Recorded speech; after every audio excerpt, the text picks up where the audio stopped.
का मैं हार्दिक स्वागत, वंदन और अभिनंदन करता हूं। साथियों, हम लोग जब लिखते हैं आप किस वर्ग से आते हैं तो उसमें कहा जाता है हम पिछड़ा वर्ग से आते हैं। तो लोगों को बड़ा गर्व महसूस होने लगा कि हम पिछड़ा वर्ग से आते हैं, क्योंकि हम लोगों के अंदर चीजों को हम लोगों ने चीजों को एक्सेप्ट कर लिया, स्वीकार कर लिया है। हम मानसिक रूप से गुलाम हो गए हैं। आप एक छोटा सा उदाहरण आम जीवन का मैं आपके सामने देना चाहूंगा। जैसे हम लोग रोज सुबह 6 बजे जागते हैं, रोज लगातार हम 1 साल 2 साल 3 साल हमारी दिनचर्या एक जैसी है। और यदि हम किसी दिन 4 बजे जाग जाए या फिर 8 बजे जाग जाए तो हमें अजीब सा लगता है कि ये आज हम समय से नहीं जागे, या हमारी दिनचर्या खराब हो गई। ठीक उसी प्रकार से पीढ़ी दर पीढ़ी दर पीढ़ी दर पीढ़ी हम उसी व्यवस्था में जकड़े हुए हैं और पिछड़े के पिछड़े बने हुए हैं। कहने के लिए तो हम पिछड़े हैं, फिर उसमें भी हम कई हिस्सों में बट गए हैं। कोई लोधी हो गया, कोई कुशवाहा हो गया, कोई पटेल हो गया, कोई विश्वकर्मा हो गया। अगर आप सोचो, आज 18वीं सदी में एक महिला 18वीं सदी में एक महिला अपने घर से निकलती है, जिस समय महिलाओं को मतलब रोड पर खुला चलने की आजादी नहीं थी, उस समय वो महिला घर से निकलती है और महिलाओं को पढ़ाने का बीड़ा उठाती है। आप सोचो उसको क्या क्या नहीं झेलना पड़ा होगा। आज तो हमारे पास बाबा साहब भीमराव अंबेडकर का संविधान है, ताकत है, कानून है, शक्ति है, आपका कोई शोषण नहीं कर सकता है। हम लोग फिर भी सही दिशा में काम नहीं कर रहे। आज हम लोग इतनी महान महिला का हम लोग आज जयंती मना रहे हैं, और आप सोचो, आप मानो इस बात को, मैं करीब सुबह से 200 किलोमीटर गाड़ी चला के यहाँ पहुँचा हूँ। मुझे पता था कि मुझे यहाँ जाना है। देरी के लिए मैं क्षमा भी चाहता हूँ, मैं देरी से पहुँचा। लेकिन आप सोचो, जिन लोगों के लिए एक महिला लड़ी है, क्या उस समय जब ये पढ़ लिख गई थी तो ये आराम नहीं भोग सकती थी, ये अपना काम नहीं कर सकती थी, इनको क्या पड़ी थी समाज की। तो आप सोचो, यहाँ हमारे बीच के लोग हमारे बीच नहीं आ पाते हैं। अभी हम यहीं पे एक मंच लगा लें और ढोल रख लें, हारमोनियम रख लें, और एक अभी ये समय दाढ़ी बड़ी है, एक ऐसा टीका लगाए, पीले कपड़े पहने और संस्कृत में मंत्र पढ़ने लग जाए। पर देखो आप भी महिला की जयंती मना रहे हैं, महिलाएं उनको सुनने नहीं आ रही। जिसका भला किया आज वो भी उनको सुनने के लिए तैयार नहीं। ये दुर्भाग्य की बात है। मैं खुले मन से इस बात को कहता हूं, ना मुझे इस बात को कहने में कोई गुरेज है। तो साथियों, हमें सुधार अपने आप में लाना पड़ेगा। जो हम लोग मानसिक रूप से पीढ़ी दर पीढ़ी एक व्यवस्था में जकड़े हुए हैं, उससे निकलना होगा।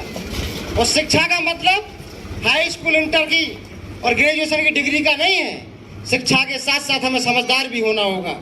हम लोग देखते हैं एक बड़ा IAS PCS बन जाता है, एक बगैर पढ़े लिखे आदमी और गुनिया और तांत्रिक के जाल में फंस के कई बार तो लोग आत्महत्या कर लेते हैं। तो वो IAS PCS भले ही बन गया होगा, लेकिन क्या पढ़ा वो? उसने जीवन में जब ये नहीं पढ़ पाया कि मेरा जीवन किस बात से सही चलेगा, किस बात से गलत चलेगा, तो तुम क्या पढ़े? कुछ नहीं पढ़े। फिर डिग्रियां तो कोई भी ले सकता है ना। डिग्री आपको एक नौकरी पाने के लिए ठीक है, लेकिन जीवन चलाने के लिए डिग्री के साथ आपके लिए समझदार होना बहुत जरूरी है। समझदार होने में और पढ़ा लिखा होने में बहुत अंतर है साथी। इसलिए मैं यहां आकर जितने लोग बैठे हैं, जहां तक मेरी आवाज जा रही है, मैं अपील करूंगा, आप द्वंद्व करिए। आप सबसे पहले अपना विरोध करिए। व्यवस्था कहां से बदलती है? व्यवस्था स्वयं से बदलती है। पहली लड़ाई हमारी स्वयं से होती है। पहले हम स्वयं तो सोचें कि हम यहाँ खड़े हैं तो सही खड़े या गलत खड़े। हम जो कर रहे हैं वो सही कर रहे हैं या गलत कर रहे हैं। हम लोग स्वयं से ही नहीं लड़ रहे हैं। स्वयं से अपना द्वंद्व खत्म कर दिया हम लोगों ने।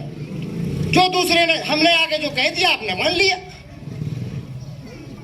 तो सबसे पहले हमें क्या करना है कि हमें स्वयं से लड़ना है। हम जो जिस दिशा में आज जा रहे हैं, जो काम कर रहे हैं, क्या वो सही है या गलत है? जब हमें स्वयं को समझ में आ जाएगा तो हमारी दूसरी लड़ाई चालू हो जाएगी हमारे परिवार के साथ। क्योंकि हमारे परिवार के लोग कहेंगे कि आप ये ऐसा क्यों कर रहे हैं, क्योंकि आपने उनकी व्यवस्था को तोड़ दिया। तो दूसरी लड़ाई आपकी हो जाएगी आपके परिवार में, तीसरी लड़ाई हो जाएगी आपके समाज में, चौथी लड़ाई हो जाएगी आपके गांव में। और जैसे आप लड़ते जाएंगे, अपने आप को परिपक्व करते जाएंगे, लोग आपको स्वीकारते जाएंगे। ये बात हम लोगों को बहुत अच्छे तरीके से जाननी पड़ेगी। जब तक हम लोग इस तरीके से अपने आप में विचार नहीं करेंगे, सोचेंगे नहीं, समझेंगे नहीं। उस समय एक महिला ने सोचा, पहले उसने लड़ाई अपने आप से लड़ी होगी कि मेरे साथ क्या होगा, मेरे साथ क्या होगा जब मैं समाज के नियम को तोड़ के आगे जाऊंगी। तो पहले उसने लड़ाई अपने आप से लड़ी होगी ना, फिर घर वालों से लड़ी होगी, फिर अपने लोगों से लड़ी होगी। या अपने लोगों को उसने समझाया कि नहीं, ये महिलाएं भी जानवर नहीं है, ये भी इंसान है, इनको भी भगवान ने बनाया है, इनको भी पढ़ने का, अच्छे कपड़े पहनने का, खुल के जीवन जीने का अधिकार है। और आप सोचो 18वीं सदी में जब बीड़ा उठा था, आज भी एक समानता नहीं आ पाई पुरुषों में और महिलाओं में, इसलिए आधुनिक युग में नहीं आ पाई। तो कहीं ना कहीं हम लोगों की भी कमी है। तो हम तो इसी आशा और उम्मीद के साथ यहाँ आए हैं कि आप लोगों से बात करेंगे। हम बहुत हवाई बात नहीं कर रहे, जो हमारे आपके जीवन में होता है उसी के बारे में बात कर रहे हैं। तो हम लोग अपने आप में परिवर्तन लाएं, आगे बढ़ें और दृढ़ संकल्प लें कि हमें भी समाज के लिए, अपने लिए, अपनी माताओं के लिए, अपनी बहनों के लिए कुछ सुधार का काम करना है। अगर एक हमारे घर में अगर हम बहू को आज़ादी नहीं दे सकते तो हम अपनी बेटी को आज़ादी कैसे देंगे? जब हम पड़ोसी की बहन का सम्मान नहीं कर सकते तो अपनी बहन का सम्मान कैसे कर पाएंगे? जब हम दूसरे को पढ़ता हुआ नहीं देख सकते तो हम खुद कैसे पढ़ पाएंगे? इसलिए आधुनिक युग में नहीं आ पाई। तो कहीं ना कहीं हम लोगों की भी कमी है। तो हम तो इसी आशा और उम्मीद के साथ यहाँ आए हैं कि आप लोगों से बात करेंगे। हम बहुत हवाई बात नहीं कर रहे, जो हमारे आपके जीवन में होता है उसी के बारे में बात कर रहे हैं। तो हम लोग अपने आप में परिवर्तन लाएं, आगे बढ़ें और दृढ़ संकल्प लें कि हमें भी समाज के लिए, अपने लिए, अपनी माताओं के लिए, अपनी बहनों के लिए कुछ सुधार का काम करना है। अगर एक हमारे घर में अगर हम बहू को आज़ादी नहीं दे सकते तो हम अपनी बेटी को आज़ादी कैसे देंगे? जब हम पड़ोसी की बहन का सम्मान नहीं कर सकते तो अपनी बहन का सम्मान कैसे कर पाएंगे? जब हम दूसरे को पढ़ता हुआ नहीं देख सकते तो हम खुद कैसे पढ़ पाएंगे? तो हमें अपनी नियत और नीति उसी दिशा में काम करना है जिस दिशा में हमारे देश का, हमारे समाज का भला हो सके और हम पिछड़े से अगड़े बन सके। आप देखो, वो लोग जिनके आंखों में बाबा साहब खटकते हैं, जिनके आंखों में बहुजन के महापुरुष खटकते हैं, छत्रपति शिवाजी साहू जी महाराज खटकते हैं, वो लोग सबसे पहले माला पहनाते हैं। वहां उस माला पहना करके राज सत्ता में बैठ जाते हैं और कानून बनाते हैं अपने हित का। भाई साहब, हम बैकवर्ड के लोग हैं, हमारी आबादी 60% से ऊपर है, 27% आरक्षण है और 27% आरक्षण आज भी लागू नहीं। तो आप देखो, दूसरे लोगों को जो सवर्ण है उनको 10% आरक्षण एक दिन में पारित हो गया, दूसरे दिन से लागू हो गया। ईडब्ल्यूएस का कोटा उसी दिन से 10% चल रहा है और आप उठा के देखो, हमारा 27% आज तक नहीं मिल पाया। क्यों? उसका कारण हम खुद हैं, वो नहीं है। वो समझदार है, शायद हम उतने समझदार नहीं हैं कि हम अपनी लड़ाई लड़ सकें। उनके काम के लिए सब लोग इकट्ठे हो जाते हैं, हजारों लाखों की भीड़ इकट्ठी हो जाती है, बहुत लोग आ जाते हैं। और जब हमारी बारी आती है तो हमारे लोग ही नहीं आते हैं। तो इस पे हमें विचार करना होगा साथियों। हमें अपने बारे में सोचना होगा, अपने आने वाली पीढ़ी के बारे में सोचना होगा। हम देख रहे हैं हमारी 10-10, 20-20 पीढ़ियां एक ही रन में चल रही, एक ही तरीके। वो हम हुए, हमने खेती करी, अपना जीवन चलाया किसी तरीके से, उसके बाद हमारे बच्चे, हमारे नाती, हमारे संती, हमारे पंथी, वही प्रक्रिया चल रही है।